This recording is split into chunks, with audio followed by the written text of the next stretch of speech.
Pagkatapos niya, nung lumabas kami, after 2 hours, pinag-security check pa yung mga gamit namin, in-x-ray yun. Tapos pinasok kami sa isang kwarto rin. Wala bang na-agitate, ma'am, nainis? Siyempre, maiinis ka kasi sobrang hirap mag-HADS, lalo na ako, balik Islam ako, hindi ko pa man alam yung mga prosesong ganun. Opo. Hindi naman magulo sa loob ng reklamo, ma'am. Totally, mga masaya pa nga kami. Hindi naman namin alam na ganun pala ang istorya na mayroong hijacker, nasabi hijacker. Opo. Ilang oras bago nalaman na hijack pala po? Mga almost 1 hour, 30 to 1 hour. Saan kayo na Galing? hindi ba hindi nyo realize yung may threat na hijack? Pero paano pa kayo? Sa aeroplano, after na mag-landing, natagalan kami doon. Siyempre, nung mag-landing, kami nag-prepare na mag-evacuate na, di ba? Tapos yun, dinahold kami ng mga 1 hour, saka nalaman namin na, na mayroon daw hijacker sa loob.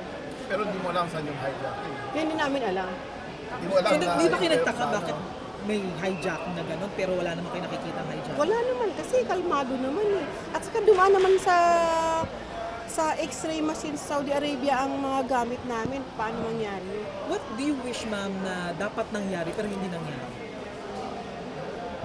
Ang Sana ba? ayaw lang namin. Pagkatapos na i-hold kami ng almost 5 hours, hindi man lang, ganun na lang na inirelease kami.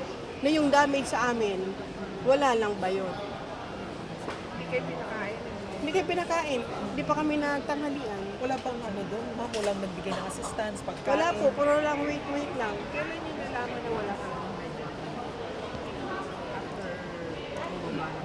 Doon talaga sa amin, malalaman mo rin sa mga passenger kasi dalawang psych yun, alam namin yun, lahat kami galing kami sa HADS, alam namin yung mga ginagawa namin. Hindi kayo pwede mang hijack. Kahit na ako Kung galing narinig sa... mo ang hijacking, kala mo ibang aeroplano. Ay, hindi naman. Ma'am, anong panawagan mo? Nasaan may mabago sa sistema? Meron bang gano'n? Dapat sana, bigyan naman ng magandang assistance ang ganoon na basta lang ako, nurse ako, hindi naman na basta lang na parang na demoralize ang ano namin bilang isang Islam na gano'n na lang i-hold kami, i-hold. Paano na yung sa amin na kalagayan, may nagugutom, ganito. Wala naman na ano doon? Ganun ba? Kagaya nun, hindi naman inano yung piloto kung ano yun, hindi na naman nag-explain.